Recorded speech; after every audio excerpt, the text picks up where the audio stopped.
Show. Hello and welcome to the Dreamy Show. I'm Gabby Company from Melbourne, Australia. Today, my fantastic guest is Anita Ventata. Welcome, Anita. Thank you, Gabby. Thank you for being with us. Anita is Australia domestic violence expert, author, psychotherapist, workshop and retreat facilitator. She is the author of the book The Wolf in a Suit. Could you tell us about your book, please?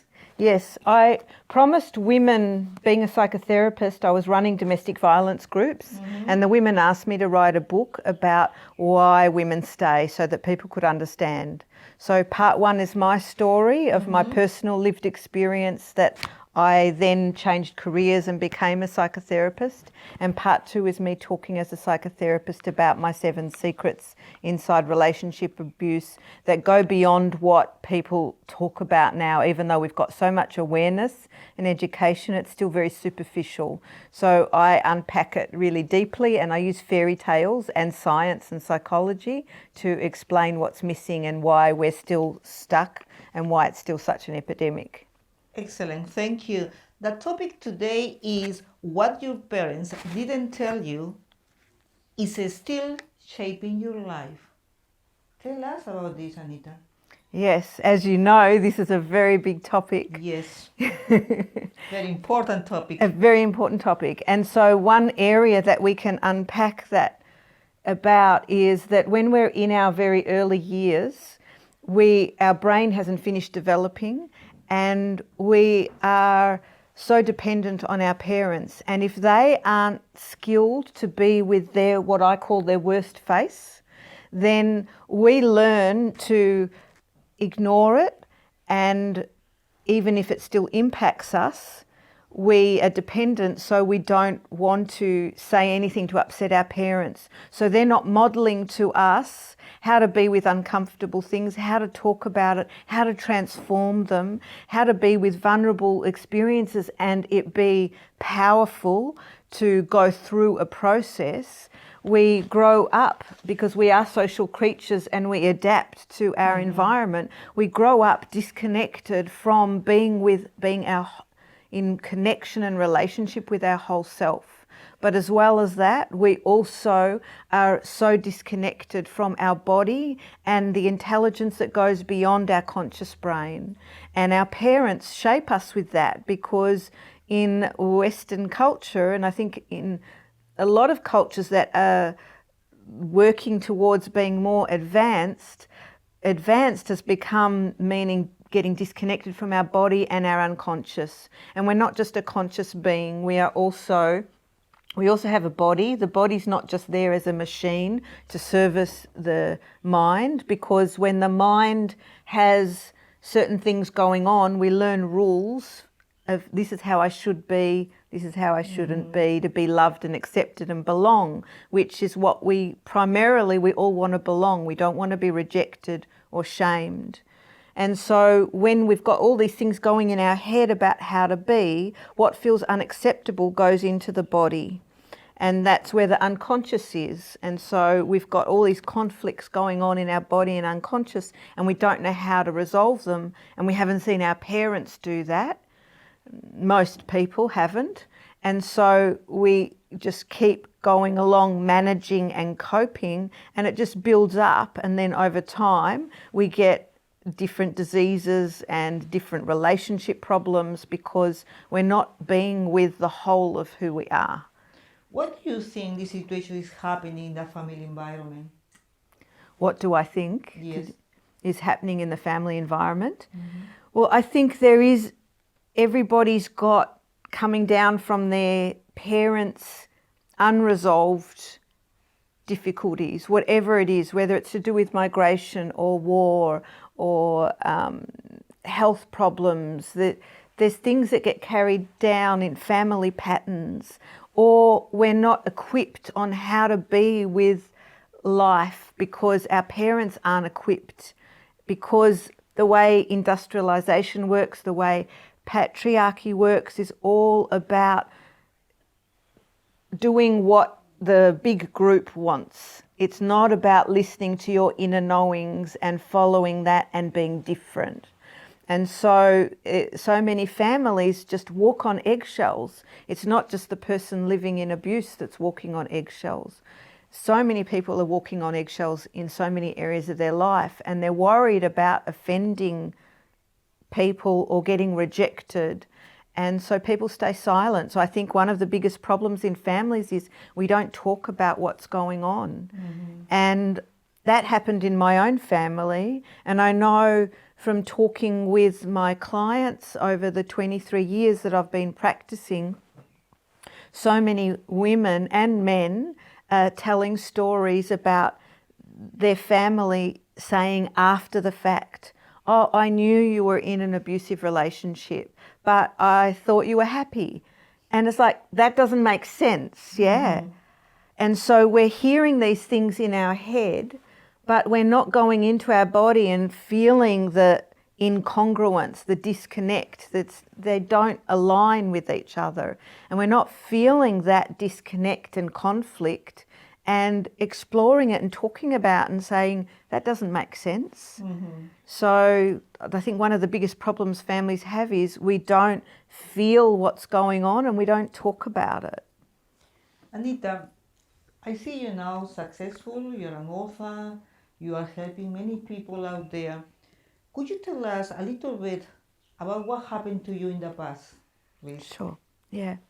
So before I became a psychotherapist, I was living in an abusive relationship, and I got caught in that because of childhood experiences that taught me don't upset anyone and don't get angry, and you've got to be the way I need you to be.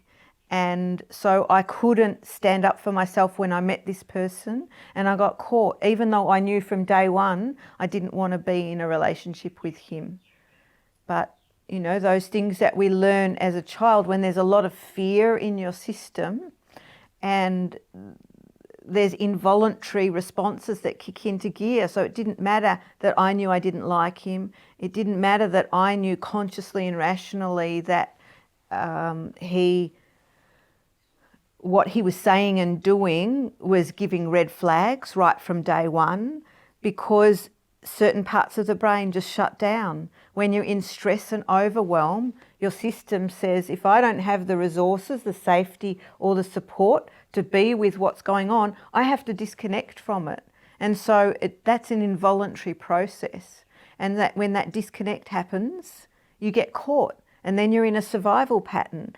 And you either go into a fight response, whether verbally or physically, or a flight response where you get away. But my system had learnt that it couldn't go to those two from my childhood experience. And so my system was in a default position of going into the freeze response where I would shut down. And the other thing, do you know women have a unique stress response? Oh, really? Yes. A woman researcher spent many years wanting to study, because men had only been studied about stress responses and it was just assumed women were the same. But when women are stressed, there is an additional response that we have access to that she calls the tending instinct. And it is involved with our hormones that get activated when we're under stress. And she called it tend, mend and befriend. It's all about when stress is going on, we've got to make sure the tribe's okay. So we try and look after everyone and everything.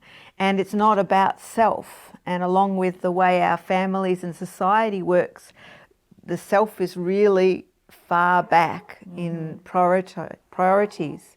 And so we've got this hormonal, this social pressure and involuntary process to just keep doing what everybody else wants us to do. And it's involuntary. So that was happening for me, and that happens for many, many people. What about failing? Yes, that's another important area where parents aren't doing enough modelling about how to be with mistakes and failure. And so we get uncomfortable and we want to avoid.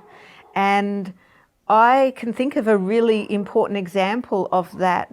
I was babysitting my granddaughter one day, and someone came to the door, and it was a mother that had a child similar age to my granddaughter, and the little boy got excited, wanted to play with my granddaughter, but she didn't want to, so she was staying back next to me quite silent, and he kept trying, and she ended up hiding behind me because she didn't want to. Now, this is an experience of a parent not teaching her child how to be with a failure in that he was being rejected. And she didn't teach him, some people don't feel like playing with us, and how to be with those own uncomfortable feelings. And so she said to her son, that means she likes you. Which is one of the worst things I think you can tell a boy about a girl. We need to teach our children how to be with being rejected, how to have the failure of things not going the way we want them to. And so when parents are doing that with their children, there's a good likelihood that they have their own difficulties about being with rejection and failure. And so it gets passed on down because we're social creatures and we're adaptive. We adapt to what we're seeing and hearing. And so we've got parents that aren't teaching us how to be with failure, and that it can be a learning experience and a growing experience and expand us to understand more about the world. And it's not just about us. It's true, Anita. What I can see many times, parents are pushing the kids to be successful, to win the first place.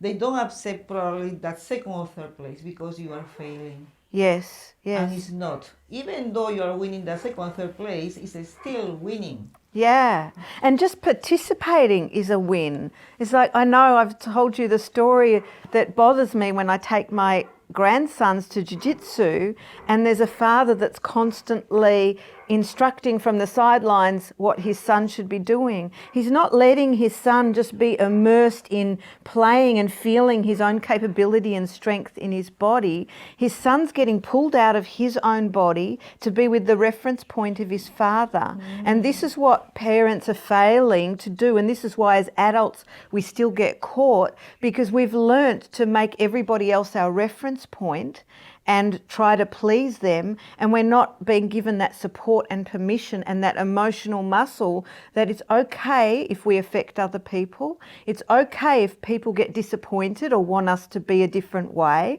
It's like, I want that little boy that's playing, tumbling around doing jiu-jitsu to be able to tell his dad or the teacher even, stop. Let me just play and discover my own limits and my own strengths. I like that. And we need, as parents, to have the emotional muscle to take on when our children teach us, and to be able to step back and go, you're right, you're right. Anita, could you give a big message to the parents that are watching us? A big message to the parents? When you see something about your children, think about how you're contributing to it. What verbal and non-verbal messages are you communicating? Because we're always communicating something. And be mindful, are your actions and your feelings matching your words? Because children pick up when there's a mismatch, and they're going to pay attention to what you're feeling, even if you don't consciously are aware of it even. So start to get to know your own feelings and your own conflicts so you can be more congruent and helpful for your children. Thank you, Anita. It's so powerful. Thank you, thank you. Anita has a lot of content in her Facebook. What's your Facebook name? It is The Wolf in a Suit. Thank you. A lot of content is incredible. Thank you. Could you tell us about your business, please? Sure. Because I don't want anyone to go through what I went through or what my children went through, and because of the pain of my family not saying anything to me, and even having very limited ways of helping afterwards when there was a lot of years of court and recovery, I work a lot not only with survivors, but I work with families and community so that people can talk about the uncomfortable, because we all need to do that, whether it's about domestic violence or something else. So I do talks and workshops, I have online programs, and I have books, of course. Okay. How can people contact you? Do you have a website? Yes, my website is anitabentata.com, ANITABENTATA.com.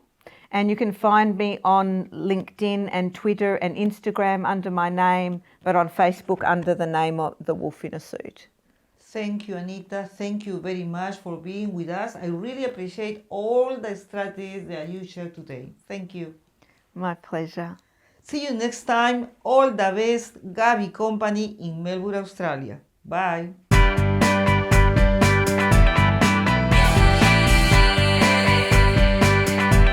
The Dreaming Show.